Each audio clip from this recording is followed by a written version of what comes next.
you probably know this, Dan, but Larry Bird was one of the biggest trash talkers in basketball.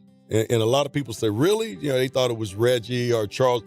Larry Bird talked more trash on the basketball court than anybody I've ever played against. He says, y'all those college guys? And we was like, yeah, we the college guys. And he looked at us and he said, get some fucking rest. It's going to be a long... Playing at the Garden, man, on his last leg. We're playing him. He told me, young fella, let me tell you something. I can shoot a jumper anywhere I want to. And he said, you supposed to be a great defender, right? He said, I'm going to make sure I tell you where I'm going to shoot the ball at. He came out that night to make a statement, and I was just the prime candidate to be. Yeah. Before the game, he told me, he was like, he just shook his head at me. He said, man, it's going to be a tough night for you. And Larry they really didn't like one another. I mean, really didn't like one another. No, I got him. Coop, I got him. I want him. I'm like, oh, this is what I was learning. There are plenty of NBA legends whose names still haunt opposing players, but you won't believe which icon one All-Star described as his ultimate nightmare in 2026. Fans love joking about waking up in a panic yelling Larry Bird's name, yet this player made that running gag sound terrifyingly real.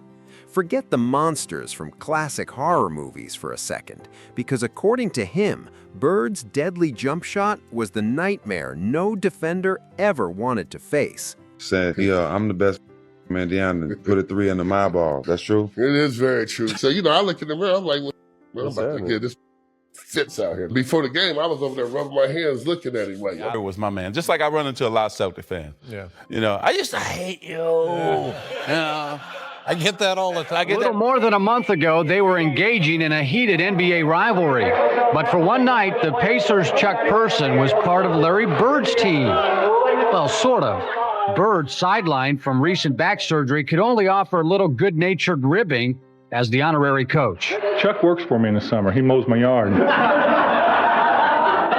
So I see him every... What if the most ruthless trash talker the game has ever seen did far more than outplay you? He completely shattered your confidence while thousands of fans watched every painful second unfold. You won't believe it, but players who bullied the rest of the league are now opening up about the unforgettable moments when Larry Bird got inside their heads. Those stories prove that facing Bird wasn't just another game, it was an experience that stayed with them long after the final buzzer. Say that in their particular sports, nobody was any better or ever as good, probably. Larry and I got to be great friends during the Dream Team. And, it's funny, he talked so much trash. I always talk trash. Talk trash on the phone, on the floor. It was talking so much trash during the Dream Team, and that's how it started. I remember my very first game in Boston Garden. Heard the fans chanting, Jerry, Jerry, Jerry. And I'm in there in this very first Celtic game, and the fans are starting to chant, Larry, Larry, MVP, MVP, and the scoreboard is shaking up and down. So I go up to him, I said, gosh, I can't hear. What are they saying? Are they cheering for Jerry? And he said, no, they're cheering for me. Larry Bird entered the NBA looking like an ordinary kid from small-town Indiana who had somehow ended up on the biggest stage in basketball. But the moment he started talking, you could instantly tell this wasn't an average rookie. From that point on, every opponent knew they were about to endure a long, frustrating night. That's when it became obvious Bird wasn't just bringing talent, he was bringing confidence that could get under anyone's skin. I thought of myself as a very, very confident player. Yeah. But Bird especially, and he had a whole nother level of confidence than I ever was able to accomplish. Larry Bird could play in any era, generation, and dominate. Same with Magic. Those guys, Michael, it doesn't matter. You could plug them in the 60s and you could plug them in today's game and they would be just as dominant. Goes to the right, Bird. He makes the shot, Bird. I said, God damn, who is Bird? Bird. Here's Bird, and Bird this, and Bird. Oh, did you see the pass that Bird made? I can't see it, but I'm just trying to imagine it.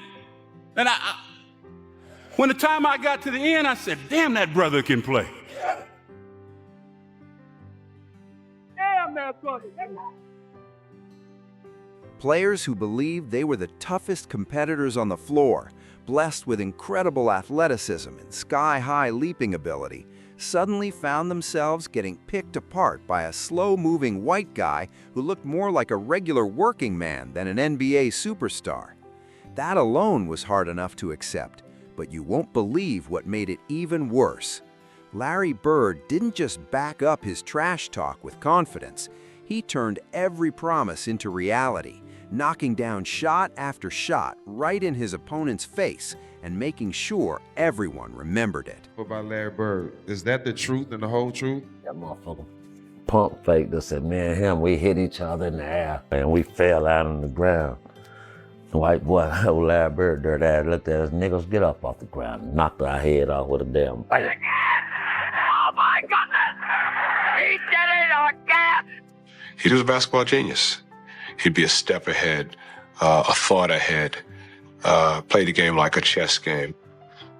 Over the shoulders for two. I'd much rather guard Michael Jordan than Larry Bird because you have to play the game as a thinker when you're playing him. You have to get inside his mind.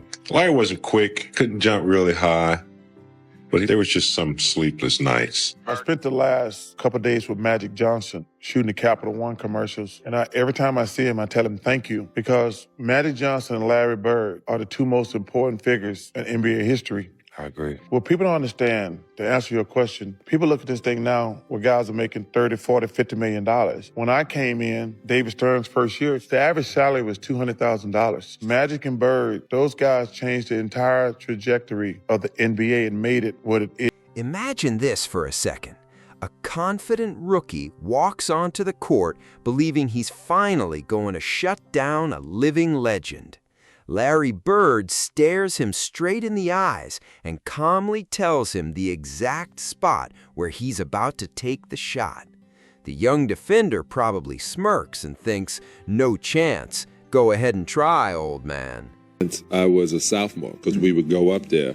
It's not illegal to go up and be in a camp in Marshville, in Boston, and you work in a camp, but really you're there to play against those nighttime games. So Larry knew who I was, and I get in, Chuck Daly has me starting one time, and Larry looks around and goes, what's up, Sal? I said, no. He goes, you on me? I said, yeah, I got size on you right now. I've been watching every move. He goes, y'all not double teaming? And he's looking around. He goes, yo.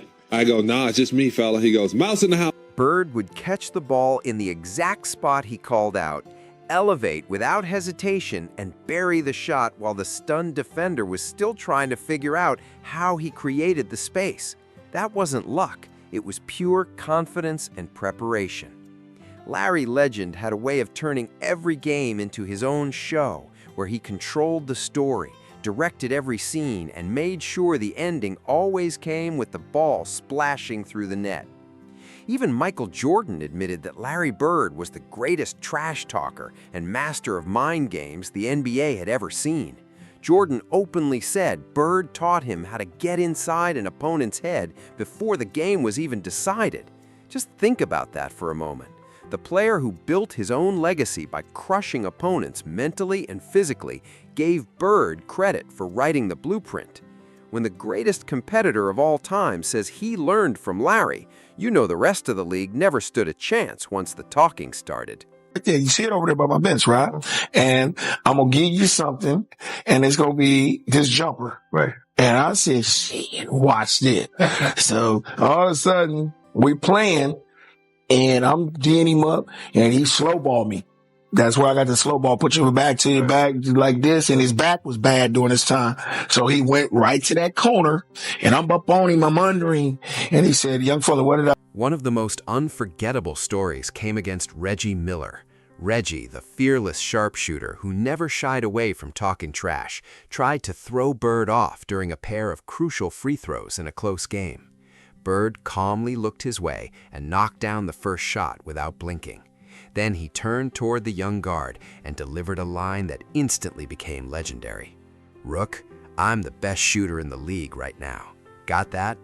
You won't believe it, but Reggie probably wished he could disappear after hearing those words. Bird, as always, backed up every bit of his confidence because that's exactly who he was. He didn't just call his shots, he made them happen every single time. Larry had a unique ability to make even the biggest stars feel completely helpless. And then came another unforgettable moment. Bird caught the ball, pulled up for a three right in front of his defender, and before it even reached the basket, he turned around and casually said, "Merry Christmas." The shot dropped clean, the arena erupted, and Charles Barkley was left standing there with nothing but pure embarrassment. That's how cold Larry Bird was. He could turn a holiday game into a highlight reel and make his opponent the punchline. Question. I'm going to let one of the Danettes, McLovin, ask you this question because he's been dying to ask you this. Okay, if you had to bet a week's pay, who would win a three-point shooting contest, Larry Bird or Reggie Miller? Now? No. In their prime. Look, by the way, you won, just to let you know. You won this. Here's how I'll put it, Reggie. If you was my teammate in the pros, I would win hands down. Opponents threw everything they had at Larry Bird in an effort to silence him. They sent double teams, triple teams, pulled on his jersey, and tried every trick they could think of, yet nothing seemed to work. Bird would flash that calm country boy grin and casually ask the opposing coach why nobody was actually defending him. Then he'd say something like, "Who's guarding me, Chuck? Is anybody guarding me? You'd better put someone on me or I'm dropping 60 tonight." And somehow, after saying it out loud, he'd still go out and pile up 30 or 40 points while the defense scrambled in complete panic. Bird didn't rely on blazing speed or unbelievable athleticism to dominate. He controlled games with his vision, flawless touch, basketball IQ, and confidence that filled every corner of Boston Garden. Even Dennis Rodman, one of the greatest defenders the NBA has ever seen, got a first-hand lesson during the playoffs. Bird pump-faked Rodman into the air, got him completely off balance, and calmly buried another jumper as if it were just another practice shot. Watching one of the league's toughest defenders get picked apart like that was unbelievable. Stories even surfaced about Bird firing the ball at opponents after the whistle, just to remind everyone he was in complete control. It wasn't about being disrespectful. It was Bird making sure the entire arena knew exactly who owned the moment. He averaged about 12 points a game over my career, so I have a lot of respect for Chuck, but a lot of times he reminds me of a little brother. I want to beat him as bad as I possibly can every time out. Well, I figure he want me on this team so he'll have a chance to win since he's not playing, so it's unfortunate that he's not playing because I know the people will really come to see him play, but it's great that he can still have a game and be able to attend. It's hard to imagine. In Sports Illustrated. Well, Rodman played them the way that you should. He got right up on Bird and challenged him to make the drive. Bird with the tough fadeaway jump shot. I remember after playing the Celtics that year, you made a comment. You said, Larry Bird is overrated in a lot of areas. Why does he get so much publicity? Because he's white. You never hear about a black player being the greatest. When you look back on that, do you still agree? Do you think that Larry Bird was overrated, or do you think you were just mad at the time? No, I told you, I said I was green. I was just saying anything, man, just because, you know what, I was frustrated because guess what? I got my. Xavier McDaniel found himself on the receiving end of Larry Bird's legendary confidence as well. During a game, Bird looked him right in the eye and declared that he was the greatest basketball player ever to come out of Indiana. Whether anyone else agreed didn't matter, because Bird immediately started drilling three-pointers right over McDaniel to prove his point. That was the difference with Larry. His words were always followed by action.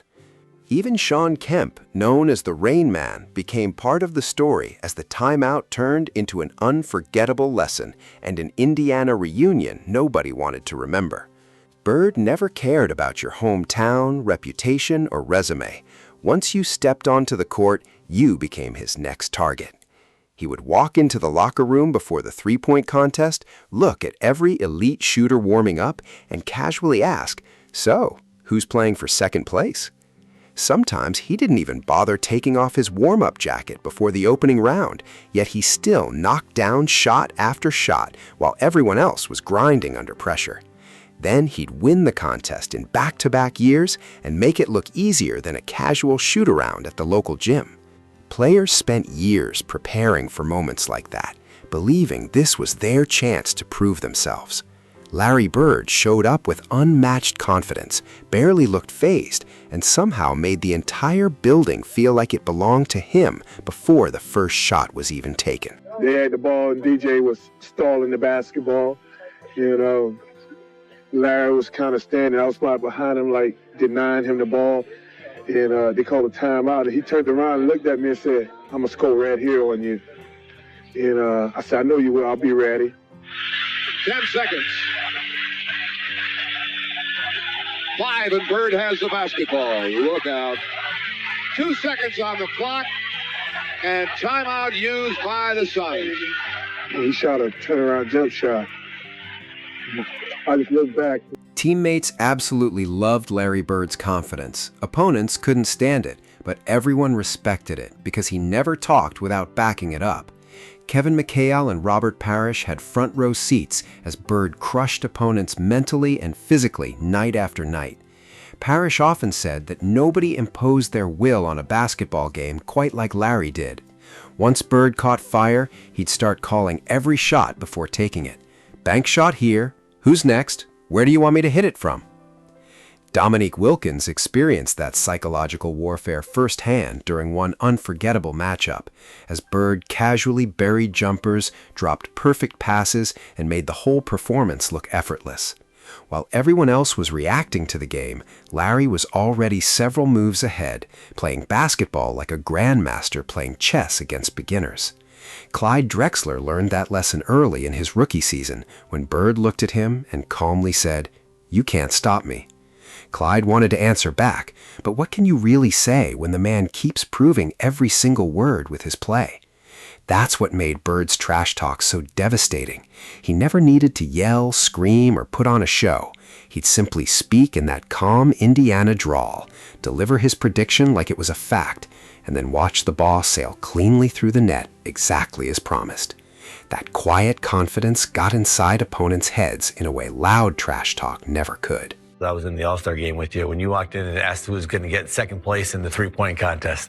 When you walked up, when you walked in there, what were you thinking when you made that announcement to the room? Just messing with all those guys like you always did. Yeah, with everybody? I didn't. I had no clue. I never really practiced. Me and Danny used to shoot some before we went out there, but everybody's sitting there. Everybody's real quiet. You really didn't. You knew the guys, but you never were around them, and nobody's really saying anything. So I walk in and look around, and it just came. One legendary story says Larry Bird walked into the opposing locker room before tip-off and calmly told everyone exactly how many points he was about to score. Most players laughed and brushed it off as confidence until he stepped onto the floor and delivered on every word. Another unforgettable moment came when Bird told a defender he felt disrespected because the other team had assigned a white player to guard him instead of their best defender. The opponent stood there completely confused, and before he knew it, Bird was already lighting him up for another huge scoring night. Larry had an incredible ability to use every slight, real or imagined, as fuel to elevate his game. He treated every matchup like a personal battle where only one player was leaving with bragging rights, and he made sure everyone knew who that would be. The Celtics-Lakers rivalry became legendary, not only because of the talent on the floor, but because fans never knew what unforgettable line Bird was about to deliver next. For Larry, winning the game was only part of the mission. He wanted every opponent to remember exactly who beat them long after their playing days were over. Man, the biggest argument that night is, well, you only scored 6 on me. But nobody was guarding Bird, were they? Well, we were trying. You were trying to. No, but when a guy is literally coming up the court, calling his shots, and Bird talked a lot of trash. And that's in New Orleans. That's in New Orleans. In that game, we're on the free throw line, and he literally says, left side across the 3, and you're listening to him. That's a tough feeling. Sean Kemp and plenty of other players heard Larry Bird proudly claim Indiana as his territory, and every one of them felt the sting. Even though the state had produced countless great basketball stars, Bird never hesitated to declare himself the greatest of them all, and then he went out and played like it was an undeniable fact. His teammates often heard him joking during games about handing out Christmas presents in the form of steals, blocks, and unforgettable plays that left opponents embarrassed. That fearless confidence is exactly what turned his trash talk into NBA legend. Whenever someone tried to answer back, Bird would simply bury another shot, flash a smile, say, "I told you so," and even give them a playful pat on the way down the floor. Earl Curitan once described how Bird would use a pump fake to send defenders flying past him, casually slap them on the backside, and then knock down the jumper as if nothing had happened. It wasn't just elite basketball, it was a complete mental assault wrapped inside incredible skill. Opponents couldn't stop him with their defense, and once he got inside their heads, they had almost no chance of slowing him down. But I guarded his ass so tough. 40-point triple-double. I guarded his ass so tough that after the game, he came, he sent a little letter over there to me. He was like, I've had nobody play defense that hard on me. I love it. He go, I appreciate you playing out here. Then he was like, I got a little All-Star game. Why don't you come work out with me? Come to All-Star game, man. That's And dope. let me say that summer. And I was like, shit, that meant everything to me. Yeah, that's so dope. You guys became friends after absolutely, that. To this man. day? Absolutely. So it went from him whooping my ass to him teaching me. Imagine walking into Boston Garden as a young player, overflowing with confidence, only to have Larry Bird calmly tell you exactly how he planned to embarrass you before the game even got going. Then, unbelievably, he would carry out every prediction, possession after possession. That wasn't just confidence, it created genuine fear across the league. Players openly admitted they dreaded seeing Bird catch the basketball because they already knew something unforgettable was about to happen. One veteran even summed it up perfectly by saying, every time Bird got the ball, all you could think was, "Here we go again." A reputation like that isn't built on words alone. Larry turned NBA arenas into classrooms where every jumper came with a lesson in humility. It didn't matter if you were a rookie, an all-star, or a future Hall of Famer, nobody escaped. He'd drill shots right in front of entire benches, wish opponents happy holidays, joke with coaches about putting a better defender on him because the current one wasn't good enough, and then score anyway. That level of confidence was simply on another level.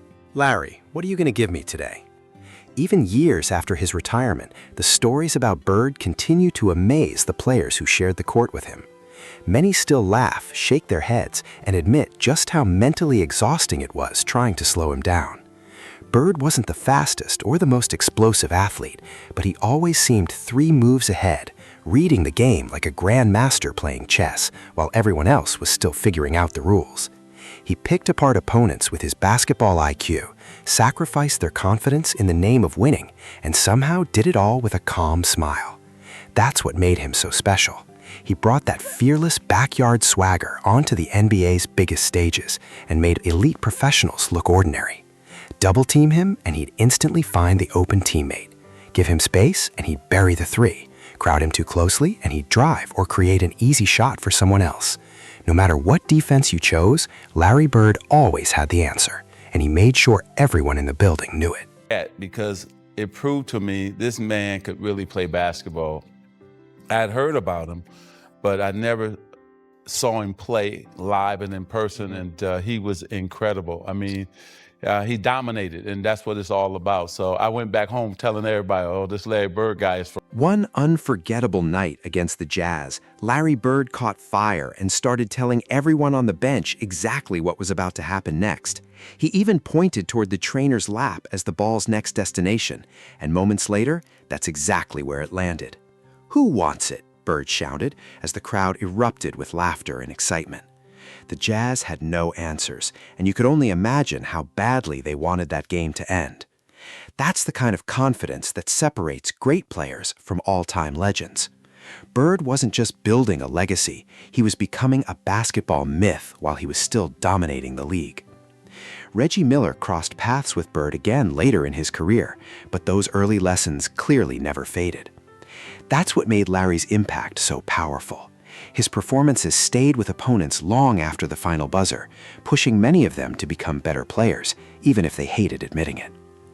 Michael Jordan openly acknowledged learning from Bird's psychological approach and later used those same mental battles to dominate his own era. Larry established a standard that generations of players have tried to match ever since. Today's stars might exchange words on social media, but Bird did it face to face, in packed arenas with thousands of fans watching every second. There was no hiding behind a screen, no deleting mistakes, and no second chances. Just unforgettable moments of public humiliation on basketball's biggest stage. You know, Larry Bird, that motherfucker from French Lick, Indiana. So what the fuck we expect? Back in them days, see, I'm an old motherfucker. I'm 60. I know everybody think this nigga up here 45. They think you like 40, I'm 45, 60. man. I'm 60. I heard a lot of shit that, you know what I mean? But, you know, I was you know, it is what it is. And yes, that's the God of heaven fucking truth. He called me and Buck Johnson, niggas get off the floor and hit us with that motherfucker. You know, that shit was long-gated. That shit was long-gated. And you think he gonna shoot it, then he bring them up, and then he. Larry Bird's confidence didn't just intimidate opponents, it energized his own teammates as well.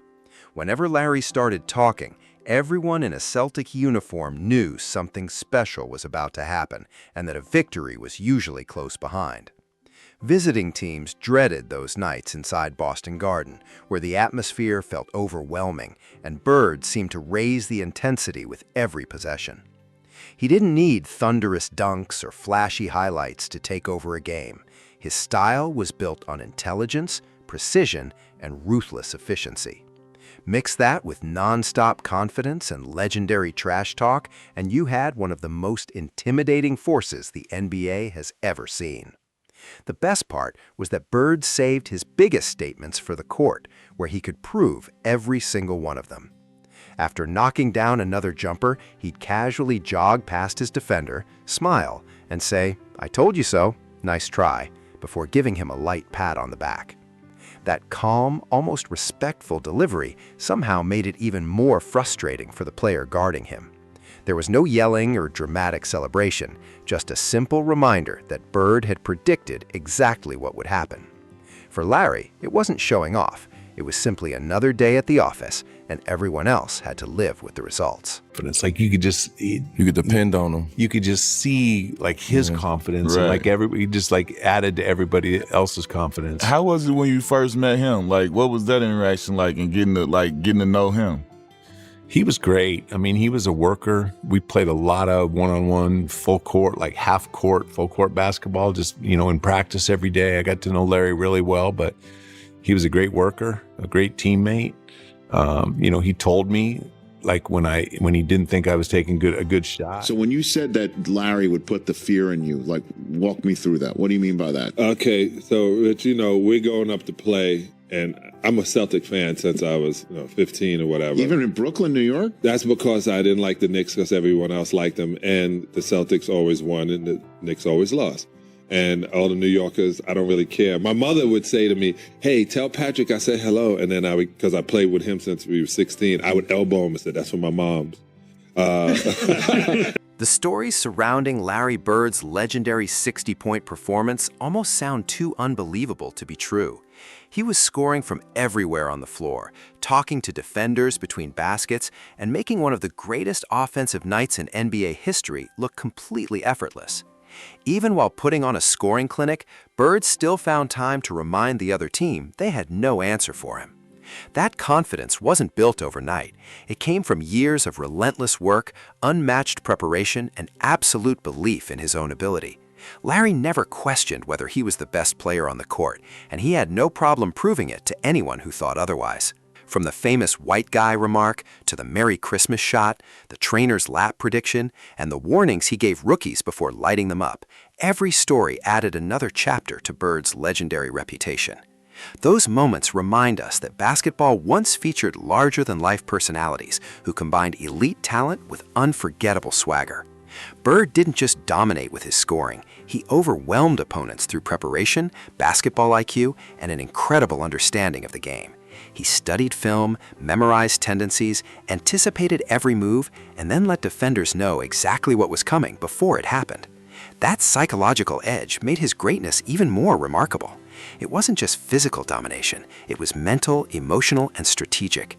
Larry Bird mastered every part of the game, and in doing so, left a lasting standard that generations of NBA players have continued to chase. Trying to search out a style of play. Bird will take the first shot. I remember my rookie year, but I didn't guard him, Larry Bird. We played him in the Boston Garden, and I was in the paint, and somehow the ball was swung around. Larry had caught it, and I was running out to Larry Bird, and you know his famous motion. He just kind of shot it. As I was running out, he said, "Too late, rookie." You know, that's what he's too late, rookie. And obviously it went down, and I just shook my head. Today's young players watch Larry Bird highlights and make it all seem effortless. Perfect passes in slow motion, silky jumpers, and calm trash talk that almost feels casual. But facing that version of Bird game after game against the greatest athletes in the world was a completely different experience. He made basketball look easy because of countless hours of work that most people never saw. That relentless small-town work ethic, combined with his natural talent and unmatched confidence, created one of the most complete competitors the NBA has ever witnessed. The list of stars he outplayed is stacked with Hall of Famers, and that's what truly separates a legend from everyone else. It's not only about championships and MVP trophies, it's about leaving unforgettable memories in the minds of every opponent who dared to stand across from you. Larry Bird transformed the NBA into his own stage, while the rest of the league spent years trying to catch up to a seemingly ordinary country kid from French Lick who consistently outthought and outplayed everyone in front of him. Every bold prediction he made was backed up with incredible precision. Every doubter was forced to watch him deliver, and every big moment only added to his legacy. What made Bird so special wasn't just his talent. It was the rare combination of humble Indiana roots and the ruthless mentality of a player who refused to lose. That mix of quiet confidence and relentless competitiveness left countless opponents questioning everything they thought they knew about the game. And it's exactly why Larry Bird remains one of basketball's greatest legends. And also, there's no physicality.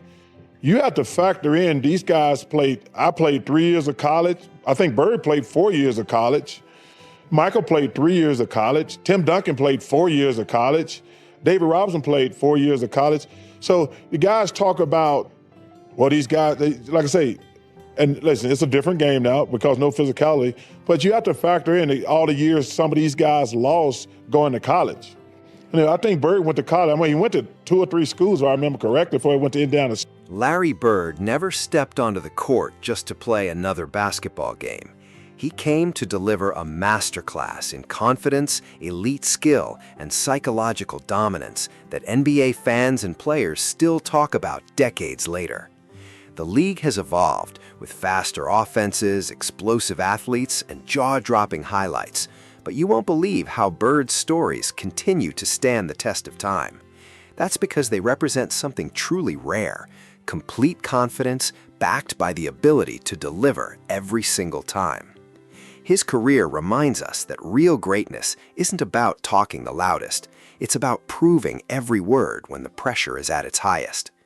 Bird would lock eyes with a defender, calmly explain exactly where he planned to score, and then make it happen with a smooth jumper or a perfectly timed no-look pass, leaving the crowd on its feet and his opponent with nowhere to hide. Sitting there, and you were putting the balls on the rack like you were going to do it. And you remember you told me, you said, it's weird to take the ball here because we always got passes. And so like you were trying to get the feel of getting the ball off the rack. Looks like he's found the mark, Bill. He is smoking. You started practicing a few days before the All-Star game with that three-point contest. I remember because you were saying, I'm going to win this check. You remember the steal game? And what did you guys think when that happened? Like, because that was Larry stole the ball? Yeah. Oh, I mean, like I just described it by Johnny Most. I mean, he just went berserk because you know what? It looked very, very dim for the Celtics. I remember watching it. Very dim. And you didn't really know what was going to happen. And all Detroit had to do was inbound the ball. Now, the funny part about that is that's all we had to do in 1984. James Worthy taking the ball out. And that's exactly why Larry Bird's legendary stories still captivate basketball fans all these years later. Deep down, people love watching someone who confidently predicts what he's about to do, stares his opponent in the eye, and then delivers in a way that seems almost impossible, all while making it look completely effortless. Ever since Bird walked away from the game, the NBA has been searching for another personality quite like him, but players of that caliber only come along once in a generation. His unforgettable moments continue to inspire every new wave of athletes, proving that true greatness isn't built on talent alone. It's about having so much belief in your own abilities that after watching you perform, everyone else is left with no choice but to believe in you too.